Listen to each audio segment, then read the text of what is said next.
Saka chiita ndichona. Haizokuitika auone wega futi vanhu vese vanenge vachitondiona Avaone ndodzati vavhare maziso zvivapedza natira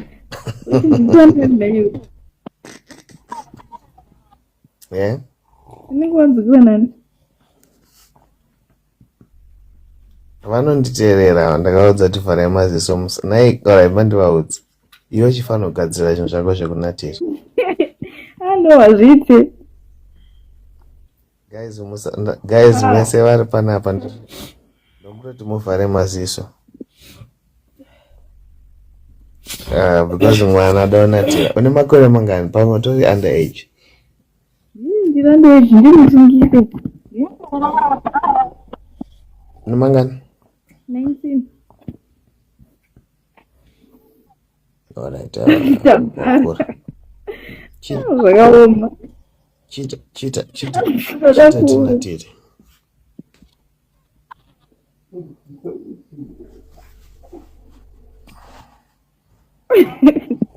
Chitaunatir kukasudonatir wakawanda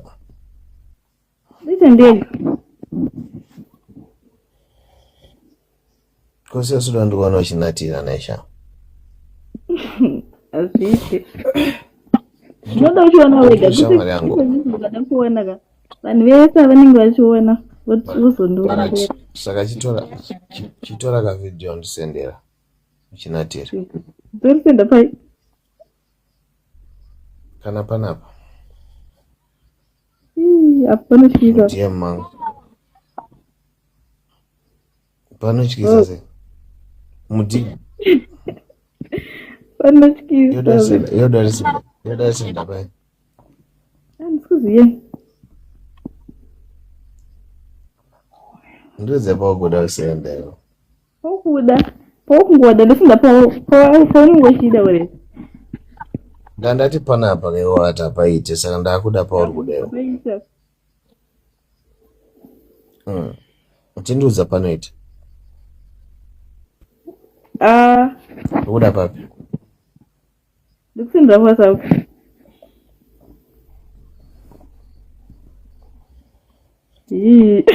whatsapp saka ndinofanira kupa namba dzangu andi nondipa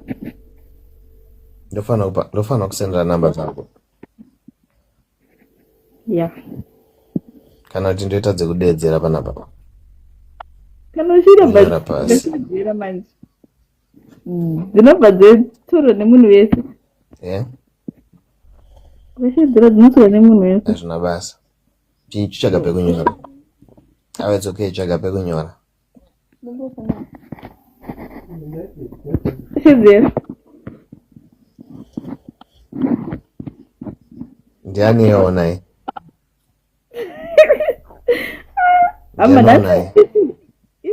zviro zvedu tiri tu zvekuti nani anatodrama anti tishedzera ndanzwa munhu achitaura manoti murume tangwandudza ndogona kuzorowa nemukomana wako asi mukomana wangu mukoma vangu ndowa nefoni yangu saka adonyora namba alright 0778 apa nditofunga ukunzwa 381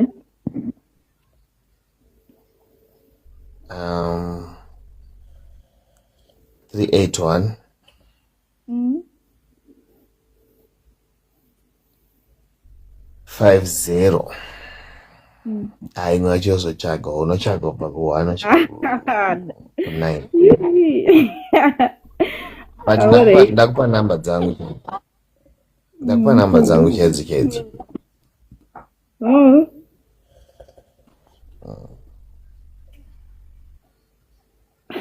saka pesera panata pro ndochiita ngizondiroda kuitaka urikutora kavidhio alright fine letenda tora ambondifadzakashora chezitasiyafa unotsvaga kubva ku1 kusvika ku9 pairipesera yacho ndinosendera kavanhu vese vavo saka ufana useva inonzira manumbers ese uchikubva ku1 kusvika 9.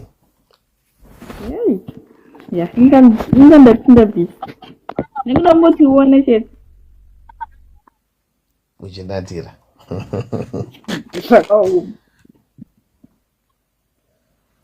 Anyways, iribo unonzani noku kokuku ndiani avelo kasi mkomana wako unengwa nemusikanza iwe uyu wadaro andina musikazwa nisesi inongoradzawo mabasa achiti apa ndiona panzi kuku enoko. Who's kuku enoko? Yeah, Jani kuku ibf munhu wangu ariko saka manje akazona live nehatsamwe amen pamwasiwona saka uzomuka wakarambwa ene mangwana ndikarambwa nongonitora ndinongandirambisa ukundiderewo ndinoda kuti kudira izvozvo but ukundida here izwa ini ndikangoramba handisi kukuda but ukangondirambisa unenge watowanga minako ndoda kuziva kuti unenge ukundida here like ndigare ndaziva at least izwa ini handisi kukuda but ndikarambwa ndisina option unenge watowanga by 4 by 5 saka that means rudo racho nerurefeke ndinenge ndakutokuda ka tinotangira ipapo unenge watowanga kosi ndonenge wandivhiringidzira madziri kasi ndo mashandiro anoita mwoyo wenyu asikana no asiriyo but kuti ndinenge ndato alright unenge wandisiya ndiri pasiyero ora but so far pakanzi choose any yeah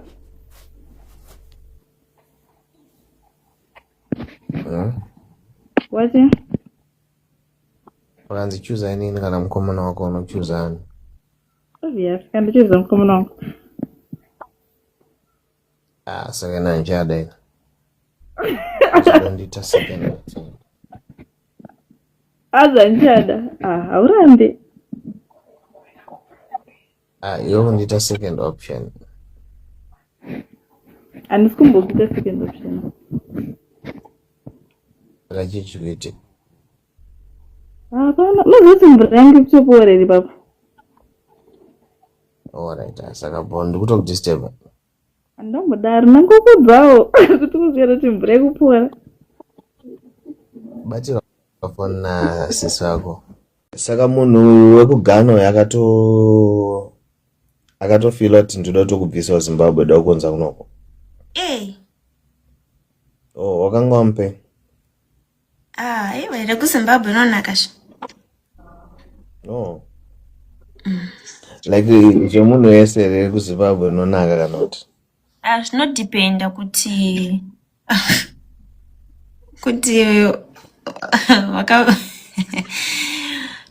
zvinodhipenda kuti chii kuzika ndinoziva kuti Zimbabwe tinodzidziswa like tinorerwa zvakasiyana ona so tine makurizwa atakaitwa ekuti kana wasvikawo panguva yacho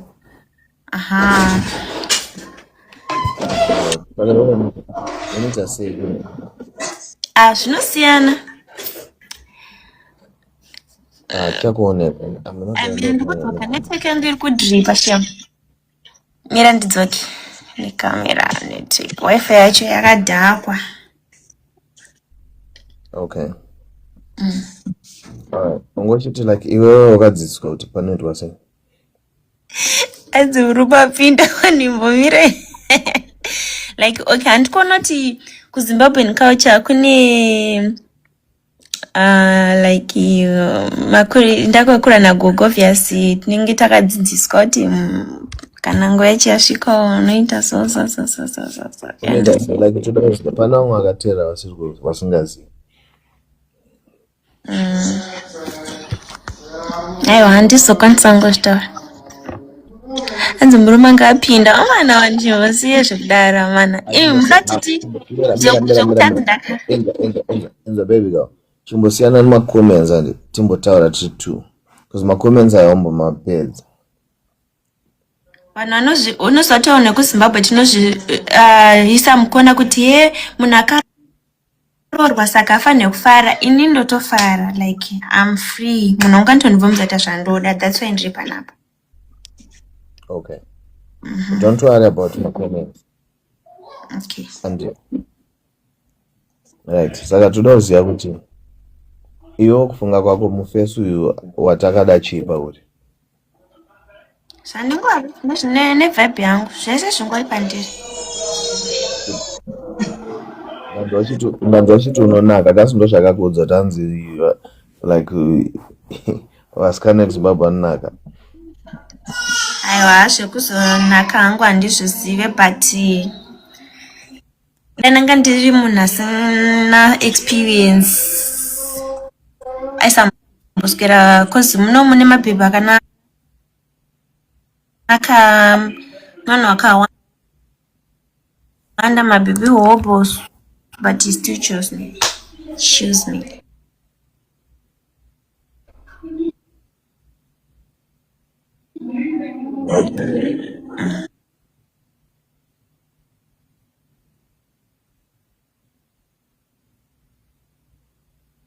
Saka pari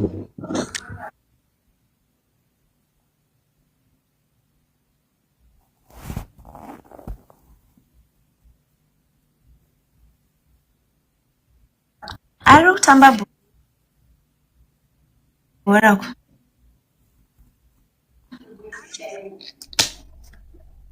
Oh.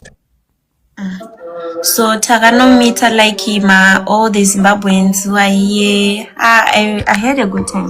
I enjoyed him. Muneta independence yenyu muna Zimbabweans muna August. But not independence, heroes. Oh, okay.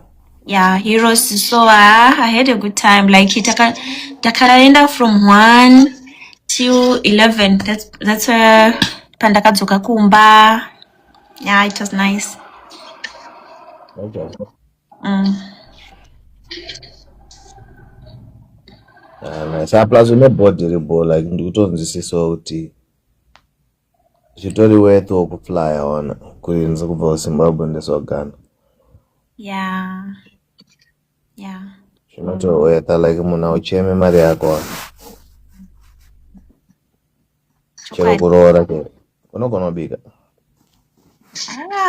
Ndogona kubika chikafu chekumusha but chemunome handigoni. Saka anodya manje. Sometimes tinotenga, sometimes tinobika. Okay. Kasane mari zvekudaro. Yeah, not bad. Oh. Dzakunda. Mzana na confused ndipo $400. Chapter. Vanhu vari kushamisika seko ndine mwana ini. Mwana. Saka story bullshit. Utori nema uya akaripo.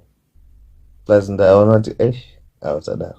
Story bullshit saka zvekuti hanzi ndoyamwisa zvidhoma izvozvo. Ndinoyamwisa yes. Nditore nemwana. I can't hide my daughter.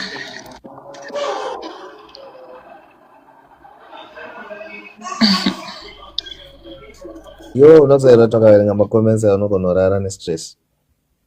Yeah, chokwadi. Ine makore mangani naiveriwa. Unozoti ndakambonetsana nevanhu chichipa live yako mwe musiso ndichitiwo unongokwidza tari chichi ndakatrenda unoziva. Oh yeah, ndiwe zviya.